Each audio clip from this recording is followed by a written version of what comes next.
Hi, welcome to Crime Busters 101. I post solved and unsolved cases and crime-related topics on a weekly basis, so if that's something that might interest you, please subscribe and hit that notification button so you don't miss our weekly uploads. This is the case of Jeffrey Dahmer. Jeffrey Dahmer, an American serial killer and sex offender, was born on May 21, 1960. Between the years of 1978 and 1991, Dahmer murdered 17 males in truly horrific fashion. Rape, dismemberment, necrophilia, and cannibalism were all parts of his modus operandi. By most accounts, Dahmer had a normal childhood, however he became withdrawn and uncommunicative as he got older. He began showing little to no interest in hobbies or social interaction as he entered adolescence, turning instead to examining animal carcasses and heavy drinking for entertainment. His drinking continued throughout high school but did not stop him from graduating in 1978. It was just 3 weeks later that the 18-year-old committed his first murder. Due to his parents' unfolding divorce that summer, Jeffrey was left in the family home alone. He seized the opportunity to act on the dark thoughts that had been growing in his mind. He picked up a hitchhiker named Stephen Hicks and offered to take him back to his father's house to drink beer. But when Hicks decided to leave, Dahmer hit him in the back of the head with a 10-pound dumbbell. Dahmer then dissected, dissolved, pulverized, and scattered the now imperceptible remains throughout his backyard, and later admitted to killing him simply because he wanted Hicks to stay. 9 years would pass before he killed again. Dahmer attended college that fall but dropped out due to his alcoholism. After that, his father forced him to enlist in the army, where he served as a combat medic in Germany from 1979 to 1981. However, he never kicked the habit and was discharged that spring, moving back home to Ohio. After his drinking continued to cause problems, his father sent him to live with his grandmother in West Allis, Wisconsin. By 1985, he was frequenting gay bathhouses, where he would drug men and rape them as they lay unconscious.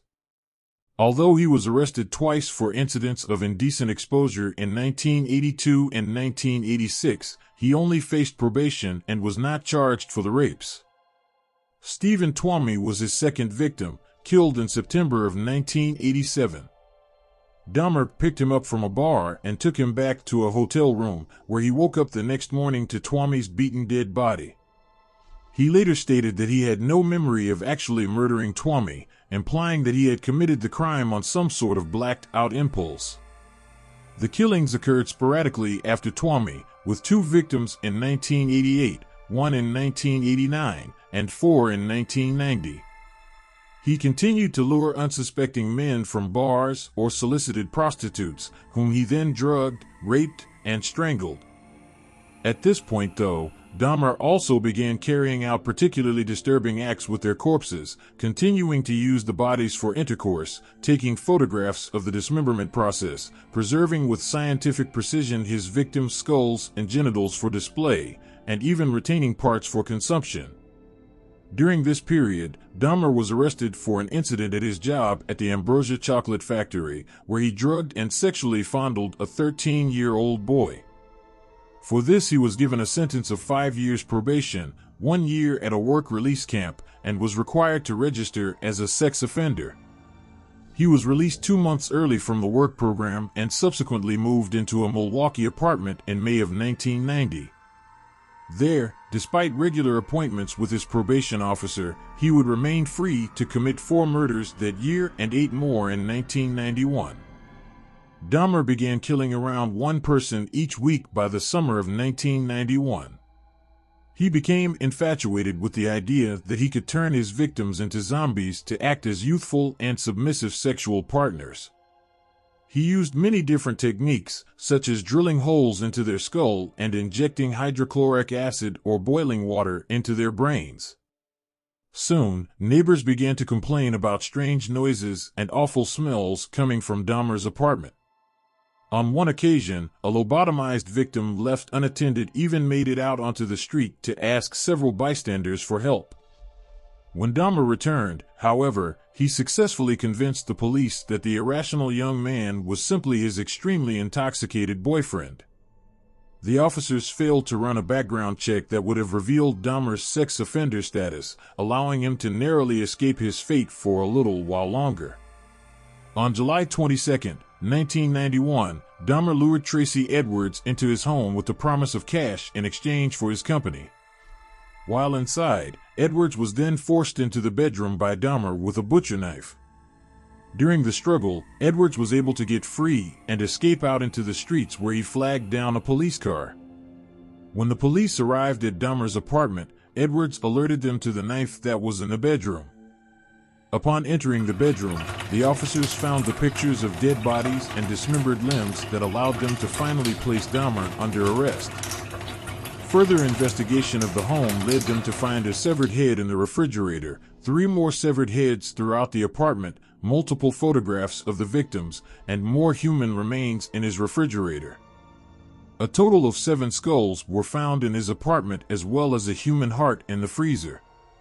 An altar was also constructed with candles and human skulls in his closet. After being taken into custody, Dahmer confessed and began divulging the gruesome details of his crimes to the authorities. Dahmer was indicted on 15 murder charges, and the trial began on January 30, 1992. Even though the evidence against him was overwhelming, Dahmer pled insanity as his defense due to the nature of his incredibly disturbing and uncontrollable impulses. Following 2 weeks of trial, the court declared him sane and guilty on 15 counts of murder.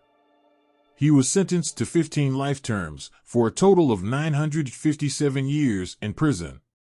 In May of the same year, he entered a guilty plea for the murder of his first victim, Stephen Hicks, and received an additional life sentence.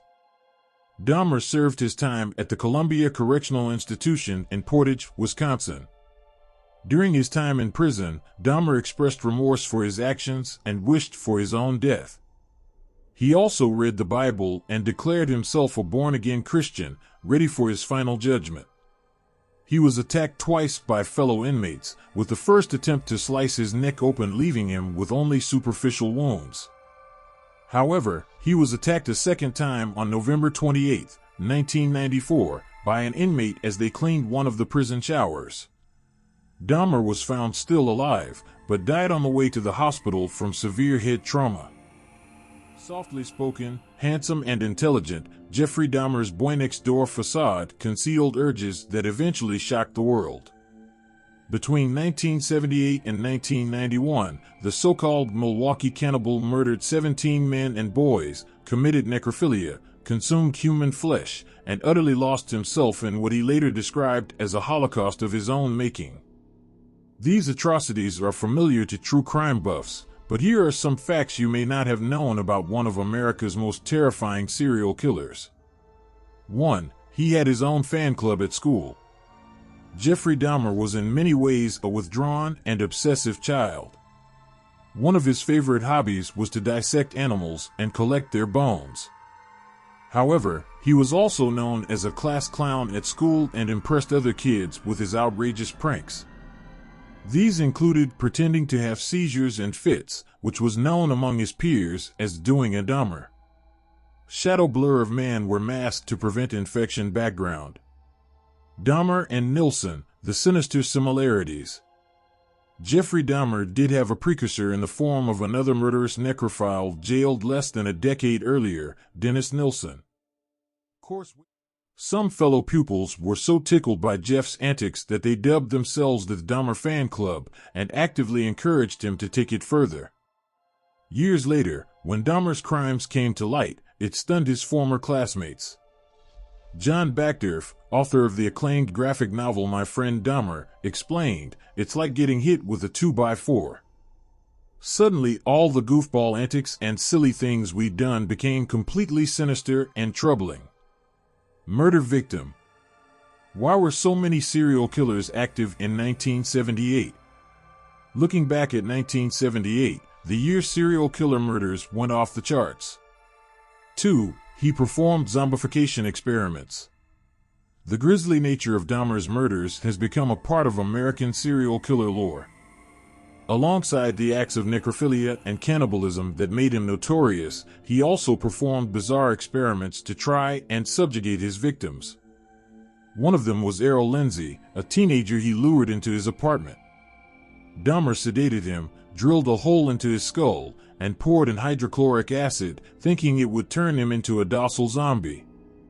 Incredibly, Lindsay survived this initial ordeal and woke up complaining of a headache before Dahmer strangled him. Another subject of his ghastly experiments was teenager Conrad Sinister. Like Lindsay, he survived having acid put into his skull, and even managed to leave the apartment when Dahmer had gone to buy more alcohol. Serial killers by IQ. Are most smarter or dumber than average? Serial killers' IQs ranked. Ted Kaczynski, the Unabomber's IQ was higher than Albert Einstein's. 3. He was caught red-handed and got away with it. Dazed and disorientated, Sinister was found on a street corner by 3 women. They promptly called the police, but Dahmer somehow managed to convince the officers that the boy was an adult and that they'd simply had a drunken lover's tiff. The women who'd originally found the victim were incredulous, but the police bought Dahmer's story completely. They didn't feel anything was amiss even when they accompanied Dahmer and Sinister back to the killer's flat, which stank of decaying flesh due to a previous victim lying in the bedroom.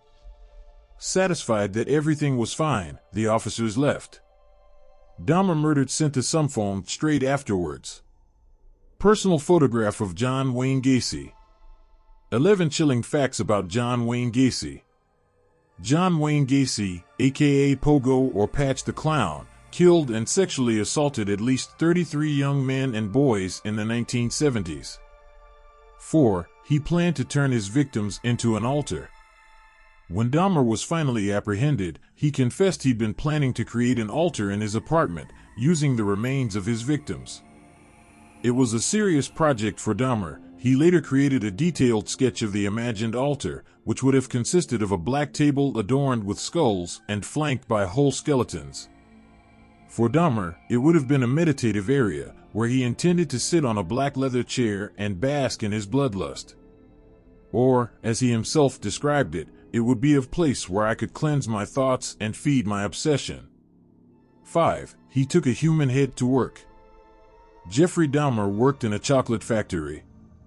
His work life and grotesque private life did overlap when he took a victim's mummified head into work and stored it in his personal locker. That's how strong the compulsion was, that's how bizarre the desire was, he later explained in an interview. I wanted to keep something of the person with me. An ice pick lying ominously on the counter bar. 9 facts about Luca Magnotta and the murder of June Lin. How Luca Magnotta went from cat killer to cannibal and the trope of internet sleuths who tracked him down faster than law enforcement. 6. He was obsessed with Star Wars and The Exorcist 3. Jeffrey Dahmer's lethal urges can't easily be explained, but we do know they were there from a very young age. As a child, he had been fascinated by dead animals, and as a schoolboy, he'd fantasized about incapacitating a jogger and sexually assaulting him. He also claimed his first life just weeks after graduating high school, when he picked up and murdered a hitchhiker. It would therefore be incorrect to blame the perceived effects of pop culture for what he did. That said, it's certainly true that Dahmer psyched himself up to kill by watching certain movies. He relished the wickedness of the Emperor in Return of the Jedi, even going as far as wearing yellow contact lenses to resemble the Star Wars villain. Dahmer was also fixated on The Exorcist 3, which focuses on the horrific exploits of a supernatural serial killer. One victim who managed to escape remembered seeing The Exorcist 3 playing in the background. Dahmer himself spoke of the importance of the film, saying, "I felt so hopelessly evil and perverted that I actually derived a sort of pleasure from watching that tape." Thank you for watching Crimebusters 101. Please subscribe and hit that notification button. I also have a meditation channel which is great to unwind. I will leave a link below.